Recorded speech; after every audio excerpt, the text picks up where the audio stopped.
This video will be mainly focused on your first days of Roblox Studio, the time when you open it for the first time, and how your journey could look like, mainly about the time when you know absolute shit about Roblox Studio and how to do stuff in there. Obviously, your journey can be a little different than mine, but it probably will be similar. When I personally started with Roblox Studio, I didn't know any coding languages.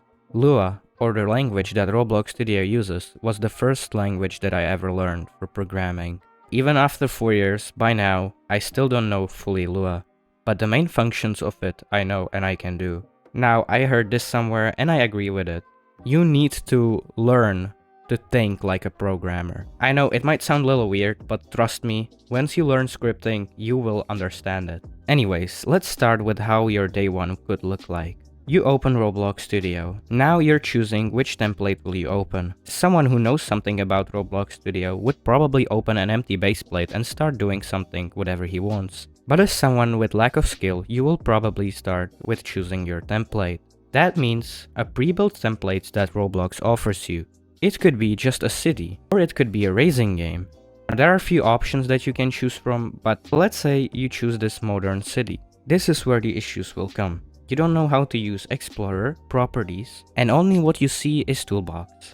That means the first thing you will do is try to search up for something you want to add to your game. Let's say you will start with a simple PvP game, so you will just simply search toolbox for weapons. Now Roblox will give you this prompt to give the tool into the starter backpack automatically. So you'll click yes. Of course you want the player to have the tool in backpack from the start.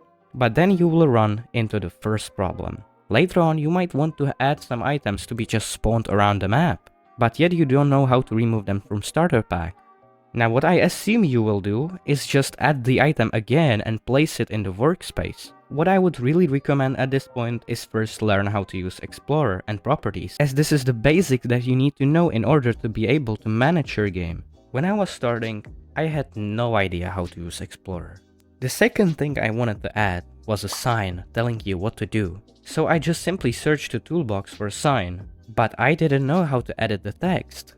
And instead of just searching up the surface UI that was hidden inside of the model, and then the text label to change the text of the text label, I tried to rename it in the Explorer, hoping for it to change the text on the sign.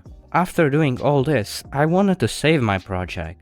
Most of the people would go to File and click Save to File. Actually, I don't really support this.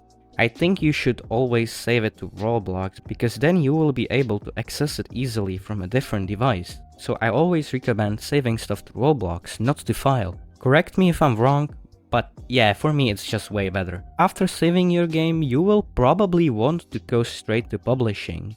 So after looking around for 5 minutes, you will finally find the glorious button that will do the magic thing.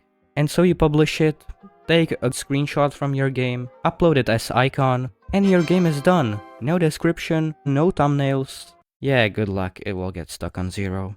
After seeing my first game fail, I actually started learning stuff a bit.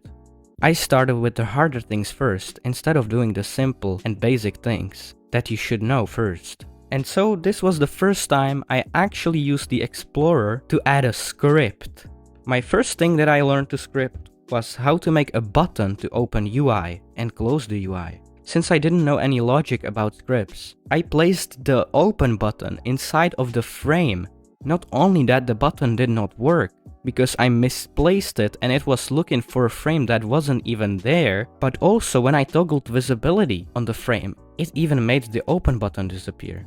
So I was confused a bit, but after 2 hours of intense thinking, I completely redone it and was so happy that it worked. The UI was as ugly as it could be. It looked like a UI from Roblox game that was released 15 years ago. After 2 months of making a new project, I was still in the state that whenever I needed to add something, I always searched up a tutorial on how to make it. But I somehow managed to copy it and do it, while also expanding my skills while doing that. After that, I released my second game. Actually, it might be my 10th one because I had probably around like 9 of these shit projects. I finally thought this game is ready to be released, while not knowing that the game was already public. And yeah, it actually got 1 player to join and instantly leave. And so instead, I got an idea. What if I will spam trash games? Believe it or not, this actually worked. I did like 5 free templates games that I just edited. They had garbage names, but one of them caught on and received 25k visits before getting taken down by Roblox for whatever reason. I earned something from it, only from premium payouts, as this game was not even monetized. And after like 5 months from the first day when I opened Roblox Studio, I actually started doing scripts without any tutorials. That was the time when I started understanding the logic of scripts, while also expanding my skills at programming. As usually when a new person comes to Roblox Studio, he comes with the ideas of replicating someone else's game but better. As your first project, you can't just make a game better than someone who's been working on it for way longer and someone who actually does have some skill unlike you on the first day. Maybe try remaking a game better, but not as the first project that you want to do. First, you just want to make sure you feel comfy with Roblox Studio. Okay, that will be all from this video. I hope it helped you with something. And now you might have a little bit of advantage in the first days of you starting with Roblox Studio. Anyways, see you in the next video.